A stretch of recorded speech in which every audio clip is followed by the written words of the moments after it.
Assalamu alaikum. Peace to you all. My name is Saba Ahmed. I'm a law student at American University.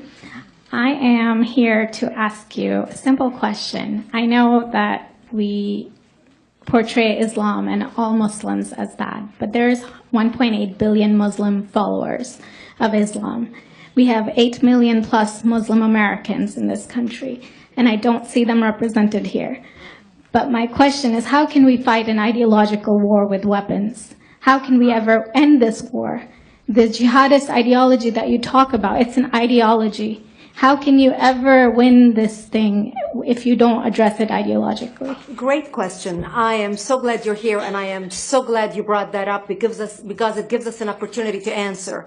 What I find so amazing is since the beginning of this panel, which we are here about Benghazi attack against our people, not one person mentioned Muslims. We are here against Islam, or we're launching war against Muslims. We are here to discuss how 4 Americans died and what our government is doing.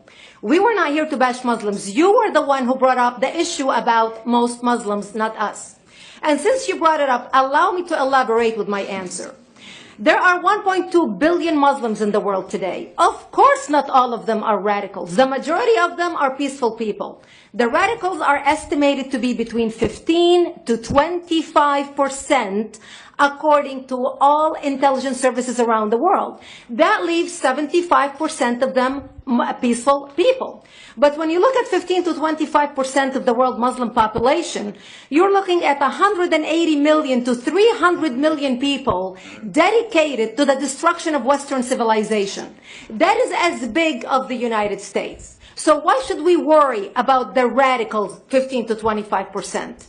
Because it is the radicals that kill. Because it is the radicals that behead and massacre. When you look throughout history, when you look at all the lessons of history, most Germans were peaceful. Yet the Nazis drove the agenda. And as a result, 60 million people died. Almost 14 million in concentration camps. 6 million were Jews. The peaceful majority were irrelevant. When you look at Russia, most Russians were peaceful as well. Yet the Russians were able to kill 20 million people. The peaceful majority were irrelevant. When you look at China, for example, most Chinese were peaceful as well. Yet the Chinese were able to kill 70 million people. The peaceful majority were irrelevant. When you look at Japan prior to World War II, most Japanese were peaceful as well. Yet Japan was able to butcher its way across Southeast Asia, killing 12 million people, mostly killed with bayonets and shovels. The peaceful majority were irrelevant. On September 11th in the United States, we had 2.3 million Arab Muslims living in the United States. It took 19 hijackers, 19 radicals to bring America down to its knees, destroy the World Trade Center, attack the Pentagon, and kill almost 3,000 Americans that day. The peaceful majority were irrelevant. So for all our powers of reasons and us talking about moderate and peaceful Muslims, I'm glad you're here. But where are the others speaking out? And since you are the only Muslim representative,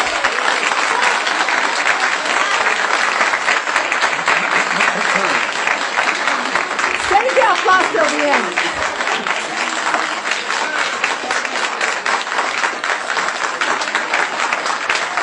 Thank you. Thank you. And since you're the only Muslim representative in here, you took the limelight instead of speaking about why our government, and I assume, are you an American? You're an American citizen. So as an American citizen, you sat in this room and instead of standing up and saying a question or asking something about our 4 Americans that died and what our government is doing to correct the problem, you stood there to make a point about peaceful, moderate Muslims. I wish you brought 10 with you to question about how we can hold our government responsible. It is time we take political correctness and throw it in the garbage where it belongs and stop calling it fair trade.